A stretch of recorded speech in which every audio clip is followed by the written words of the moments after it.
കേന്ദ്ര സർക്കാരിന്റെ ലേബർ കോഡിനെതിരെ ശക്തമായ പ്രതിഷേധമാണ് പ്രതിപക്ഷ രാഷ്ട്രീയ കക്ഷികളുടെ തൊഴിലാളി സംഘടനകൾ നടക്കുന്നത്. അത് CITUവിന്റെയും AITUCയുടെയും ഒക്കെ സംസ്ഥാന വ്യാപകമായ രാജ്യവ്യാപകമായ പ്രതിഷേധങ്ങൾ നമ്മൾ കണ്ടിട്ടുള്ളതാണ്. ഇപ്പോൾ ഞാനുള്ളത് ദില്ലി ജന്തർ മന്ദറിലാണ്. BMSന്റെ നേതൃത്വത്തിൽ ഭരണപക്ഷത്തിന്റെ തൊഴിലാളി സംഘടനയായ BJPയുടെ സ്വന്തം തൊഴിലാളി സംഘടനയായ ഭാരത് മസ്ദൂർ സംഘാണ് ഇത്തരത്തിൽ പ്രതിഷേധവുമായി ജന്തർ മന്ദറിലേക്ക് എത്തിയിരിക്കുന്നത്.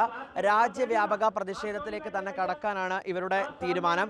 ലേബർ കോഡ് പ്രകാരം ബോണസും ഗ്രാറ്റുവിറ്റിയും കണക്കാക്കുന്നതിനുള്ള മാനദണ്ഡങ്ങൾ മാറ്റുക, EPF ESI ആനുകൂല്യത്തിനുള്ള വരുമാന പരിധി ഉയർത്തുക, തൊഴിലാളി പെൻഷൻ പദ്ധതി പ്രകാരമുള്ള ചുരുങ്ങിയ പെൻഷൻ 7500 രൂപയായി ഉയർത്തുക തുടങ്ങിയ ആവശ്യങ്ങൾ ഉന്നയിച്ചാണ് പ്രതിഷേധം. സമാനമായ ആവശ്യങ്ങളാണ് പ്രതിപക്ഷ രാഷ്ട്രീയ കക്ഷികളും ഉയർത്തുന്നത് എന്നതാണ് ഏറ്റവും പ്രധാനപ്പെട്ട കാര്യം. നമ്മൾ ദൃശ്യങ്ങളിലേക്ക് വരികയാണെങ്കിൽ പല ഭാഗങ്ങളിൽ നിന്നുള്ള ഈ തൊഴിലാളി സംഘടനയുടെ നേതാക്കളടക്കം അണിനിരന്നിട്ടുണ്ട്.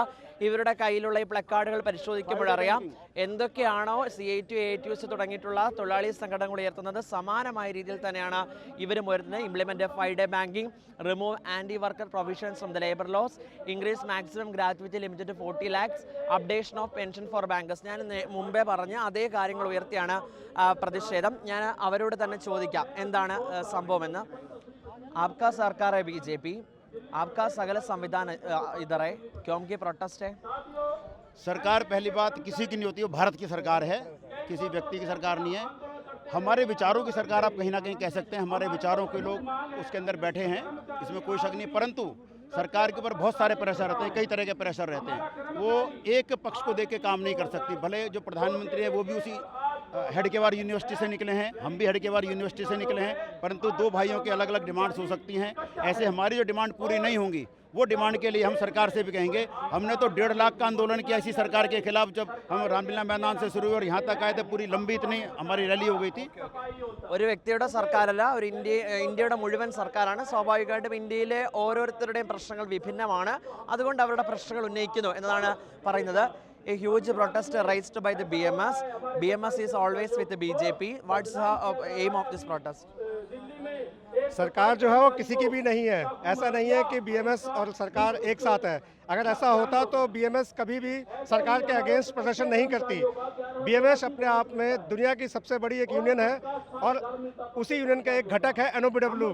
हम बैंकर से हैं, NOPW union, national organisation of bank workers. और हमारा मेन मुद्दा है Means that independent union. No, we are not independent. Our parent union is BMS. हम उसके छोटे घटक हैं और हमारा मुद्दा NPS को लेकर के है, जो कि पुरानी पेंशन लागू की जाए, 5-day बैंकिंग लागू की जाए. 5-day बैंकिंग से देश को कितना नुकसान हो रहा है जब 5-day बैंकिंग नहीं करने से. तो वही हमारा मेन मुद्दा है इस समय पर. Thank you. അത് സാധാരണ പറയും പോലെ തന്നെ BMS എന്നത് സ്വതന്ത്രമായിട്ടുള്ള തൊഴിലാളി സംഘടനയാണ്. സ്വാഭാവികമായിട്ട് BJP സർക്കാരിന് വേണ്ടിയല്ല. BJP സർക്കാരിനുള്ള ആവശ്യങ്ങൾ അത് ഉയർത്തിക്കഴിഞ്ഞാൽ കൃത്യമായി പരിഗണിക്കുമെന്ന് അവർക്ക് ഉറപ്പാണ്. അതുകൊണ്ടാണ് ഒരു പ്രതിഷേധം തന്നെ എത്തിയിരിക്കുന്നത്. പ്രതിഷേധം രേഖപ്പെടുത്തേണ്ട സാഹചര്യം വന്നാൽ തൊഴിലാളികൾ അണിനിരന്നുള്ള പ്രതിഷേധം സ്വാഭാവികമാണ്.